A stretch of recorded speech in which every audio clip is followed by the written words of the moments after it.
पण विसर्ग संधी म्हणजे काय हे लक्षामध्ये घेऊ. याची व्याख्या जर पाहायची झाली तर एकत्र येणाऱ्या दोन वर्णांपैकी पहिल्या पदाचा शेवटचा वर्ण हा विसर्ग असेल आणि पुढे येणारा वर्ण हा स्वर किंवा व्यंजन असेल तर अशा प्रकारच्या संधीला आपण विसर्ग संधी असे म्हणत असतो. आता हा विसर्ग संधी लक्षामध्ये घेण्यासाठी आपण उदाहरणावरून लक्षामध्ये घेऊ की विसर्ग संधी कशा प्रकारे होत असतो. उदाहरणार्थ आधार हा संधियुक्त शब्द आहे आणि दुसरा शब्द आहे तो दुष्काळ. आता आपण याचा विग्रह करतो. इथं पहिलं विग्रह केलेला आहे नि, त्यानंतर येतो विसर्ग आणि त्यानंतर येतो आधार. तर एकत्र येणाऱ्या दोन वर्णांपैकी पहिला वर्ण काय तर विसर्ग आहे आणि नंतरचा वर्ण काय तर स्वर आहे. आपल्याला स्वर किंवा व्यंजन कोणताही असलं तरी चालते दुसरा वर्ण, परंतु एकत्र येणारा पहिला वर्ण आपल्याला विसर्ग पाहिजे तर तिथं विसर्ग संधी होतो. तसं दुष्काळ याचा विग्रह करतो आपण दु विसर्ग अधिक काळ. तर या ठिकाणी एकत्र येणारा पहिला वर्ण हा काय तर विसर्ग आहे आणि नंतर येणारा वर्ण हा व्यंजन आहे. या ठिकाणी इथं स्वर होता, पहिला वर्ण विसर्ग होता, म्हणून आपण इथं विसर्ग संधी असं म्हटलेलं आहे. तर एकत्र येणाऱ्या वर्णांपैकी पहिल्या पदाचा शेवटचा वर्ण हा विसर्ग पाहिजे आणि दुसऱ्या पदाचा पहिला वर्ण हा स्वर किंवा व्यंजन असेल तरी चालते. आता आपण विसर्ग संधी म्हणजे काय त्याची व्याख्या आणि उदाहरणावरून लक्षामध्ये घेतलेले विसर्ग संधी कसा होत असतो. आता आपल्याला विसर्ग संधीचे नियम पाहायचे आहेत.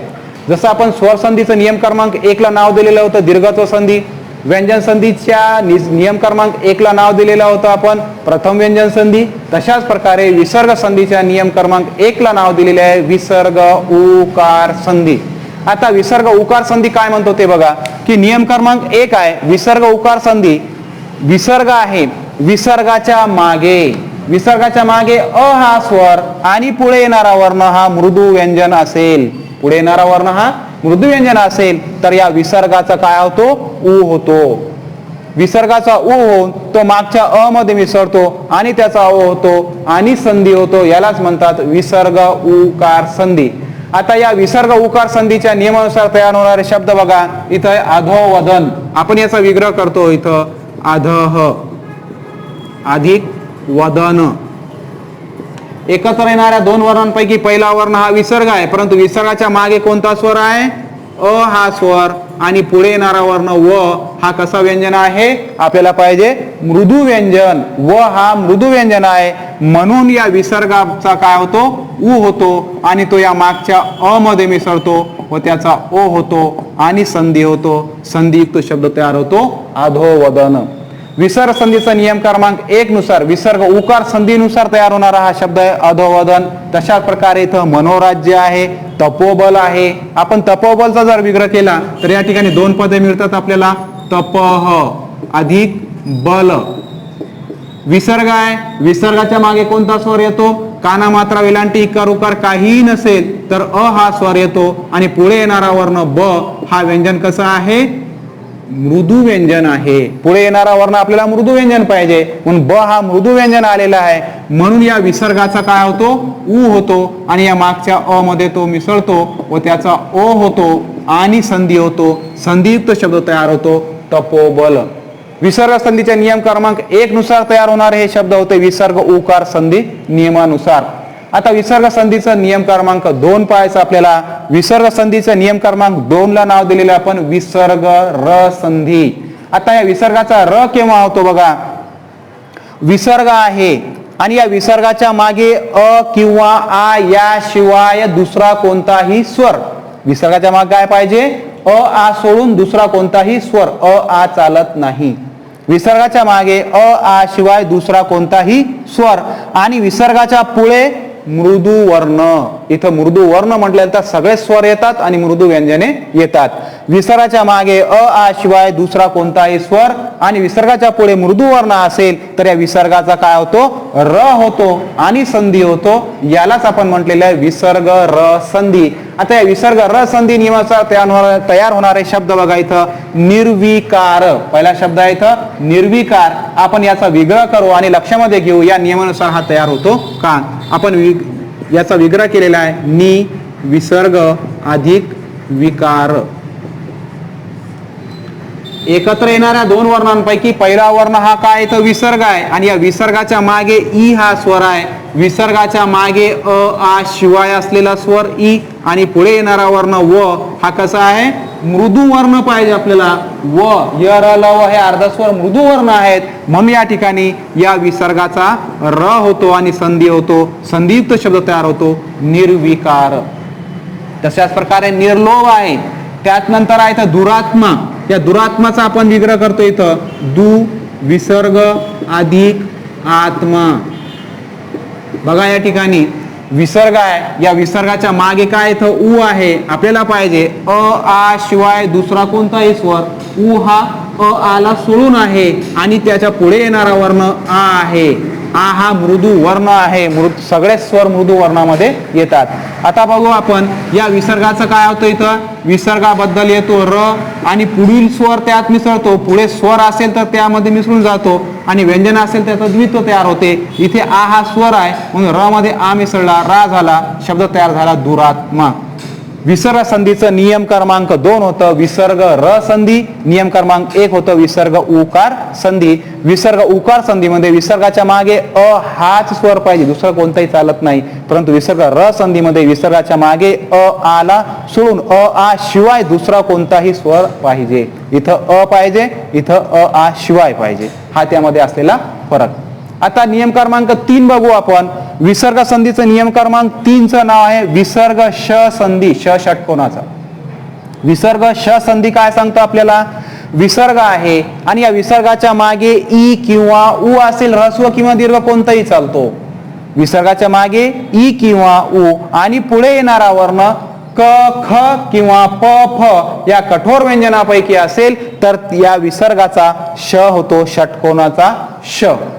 काय सांगितलेला आहे नियम काय सांगतो विसर्ग श संधीचा की विसर्गाच्या मागे ई पाहिजे किंवा उ पाहिजे आणि पुढे येणारा वर्ण क ख किंवा प फ या कठोर व्यंजनापैकी असेल तर या विसर्गाचा षटकोनाचा श होतो आणि संधी होतो. उदाहरणार्थ बघा इथं निष्पाप हा संधियुक्त शब्द आहे, आपण त्याचा विग्रह करतो नि विसर्ग अधिक पाप. ठीक आहे. आता या ठिकाणी बघा विसर्ग आहे, या विसर्गाच्या मागे काय इथं ई आहे. नियम सांगतो आपल्याला विसर्गाच्या मागे ई किंवा उ पाहिजे, इथे ई आलेला आहे आणि पुढे येणारा वर्ण प आहे. क ख किंवा प फ हे कठोर व्यंजन आलेलं आहे म्हणून या विसर्गाचा काय होतो षटकोनाचा श होतो. व्यंजन असेल तर तो जोडला जातो, त्याचं द्वित्व होते. जर स्वर राहिला असता तर त्यामध्ये मिसळून गेला असता. तर इथं येणारा वर्ण व्यंजन आहे म्हणून षटकोनाचा श या प ला जोडला जातो आणि शब्द तयार होतो निष्पाप. तशाच प्रकारे या ठिकाणी इथं दुष्काळ हा शब्द आहे, तो सुद्धा या संधी नियमानुसार तयार होतो. नंतरचा शब्द आहे इथं निष्फळ, याचा विग्रह करू आपण. इथं बघा इथं नि विसर्ग अधिक फळ. विसर्ग आहे, विसर्गाच्या मागे ई हा स्वर आहे, पुढे येणारा वर्ण फ क ख किंवा प फ यापैकी असेल तर या विसर्गाचा काय होतो श होतो, तो फ ला जोडला जातो आणि शब्द तयार होतो निष्फळ. आता नियम क्रमांक 3 विसर्ग श संधीला अपवाद फक्त 2च शब्द आहेत. आतापर्यंत आपण इथं पाहिलेलं आहे की विसर्गाच्या मागे ई हा स्वर ई किंवा उ असेल आणि पुढे येणारा वर्ण क ख किंवा प फ हे कठोर व्यंजन असतील तर त्या विसर्गाचा श होतो आणि संधी होतो. परंतु या नियमाला 2 शब्द अपवाद आहेत, ते म्हणजे एक निपक्ष आणि दुसरं दुःख. निपक्ष मध्ये विसर्गाच्या मागे ई हा स्वर आहे, पुढे येणारा वर्ण कठोर प आहे, तरीही याच्यात बदल होत नाही, विसर्गाचा श होत नाही, विसर्ग कायम राहतो. दुःख मध्ये सुद्धा विसर्गाच्या मागे उ आहे आणि पुढे येणारा वर्ण ख आहे, तरी त्याच्यात बदल होत नाही. या नियमाला हे 2 शब्द अपवाद आहेत, बाकीचे सगळ्या शब्दामध्ये बदल होतो. त्यानंतर विसर्ग संधीचा नियम क्रमांक 4 पाहणार आहोत आपण. विसर्ग संधीचा नियम क्रमांक 4 ला आपण नाव दिलेलं आहे विसर्ग ससंधी. विसर्ग ससंधी. विसर्गाचा स केव्हा होतो विसर्गापुढे कृ या धातूचे कोणतेही रूप आल्यास. कृ धातूचे 2 रूप आहेत, एक कर आणि दुसरं कार. कर किंवा कार आलेला असेल विसर्गाच्या पुढे तर त्या विसर्गाचा स होतो आणि संधी होतो, याला विसर्ग ससंधी असे म्हणतात. जसं आपण इथं उदाहरण पाहिले पुरस्कार, तिरस्कार, वयस्कर, नमस्कार. आपण या ठिकाणी वयस्करचा विग्रह जर केला तर इथे 2 पदे आपल्याला मिळतात. एक आहे वयः अधिक कर. विसर्गाच्या पुढे डायरेक्टली क्रू धातूचं रूप कर आलेलं आहे म्हणून या विसर्गाचा स होतो आणि शब्द तयार होतो वयस्कर. आपण नियम क्रमांक 4 पाहिलेला आहे, विसर्ग स संधी. नियम क्रमांक 5 आहे विसर्ग कायम संधी. विसर्ग कायम संधी काय सांगतो की विसर्गाच्या मागे आपल्याला अ पाहिजे. विसर्गाच्या मागे अ हा स्वर आणि पुढे येणारा वर्ण क ख किंवा प फ यापैकी असेल तर विसर्ग कायम राहतो. विसर्गाच्या मागे अ हा स्वर आणि पुढे येणारा वर्ण क ख किंवा प फ यापैकी असेल तर विसर्ग कायम राहतो. उदाहरणार्थ अधपतन, आपण याचा विग्रह जर केलेला असेल तर इथं अ मिळतो. अधह अधिक पतन. विसर्ग आहे, विसर्गाच्या मागे अ हा स्वर आहे आणि पुढे येणारा वर्ण प हा कठोर व्यंजन आहे म्हणून इथं विसर्ग कायम राहतो. तसंच रजकन, रज मध्ये अ मागे आहे विसर्गाच्या आणि क हा कठोर व्यंजन पुढे आहे म्हणून विसर्ग कायम राहतो. प्रातःकाल मध्ये सुद्धा त विसर्गाच्या मागे अ हा प्रातःमध्ये अ येतो, विसर्गाच्या मागे अ हा स्वर आणि पुढे येणारा वर्ण क कठोर व्यंजन आहे म्हणून या ठिकाणी सुद्धा प्रातःकाल मध्ये विसर्ग कायम राहतो. आता आपल्याला पाहायचा शेवटचा नियम, तो म्हणजे विसर्ग संधीचा नियम क्रमांक 6 आहे. तो या ठिकाणी च आणि त साठी आहे आणि त्या ठिकाणी जर विसर्गाच्या पुढे मागे काही असू द्या, इथं काय पाहिजे आपल्याला, विसर्गाच्या पुढे च किंवा त आल्यास त्या विसर्गाचा स होतो आणि संधी होतो. उदाहरणार्थ निश्चल, आपण याचा विग्रह करतो. नि विसर्ग अधिक चल. विसर्गाच्या मागे काय असू द्या, इथं ई आहे परंतु पुढे येणारा वर्ण काय, इथं च आहे.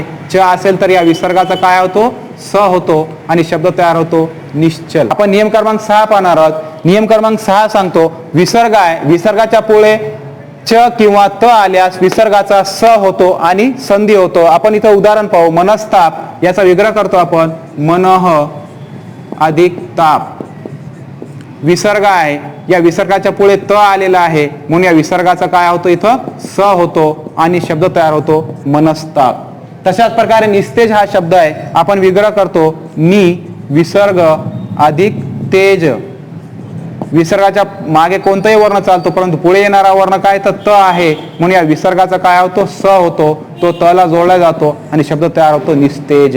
अशा प्रकारे स्वर संधी, व्यंजन संधी आणि विसर्ग संधी हे तीनही संधी आपण इथं लक्षामध्ये घेतलेले आहेत. स्वर संधीचे नियम पाहिलेले आहेत आपण 5, व्यंजन संधीचे नियम पाहिलेले आहेत आपण 6 आणि विसर्ग संधीचे नियम सुद्धा आपण पाहिलेले आहेत 6. आता संधी हा घटक आपला इथं कंप्लीट होतो. आपण आमच्या चॅनलला आतापर्यंत सबस्क्राईब केलेलं नसेल तर सबस्क्राईब करा, लाईक करा आणि शेअर करा. धन्यवाद. भेटूया पुढच्या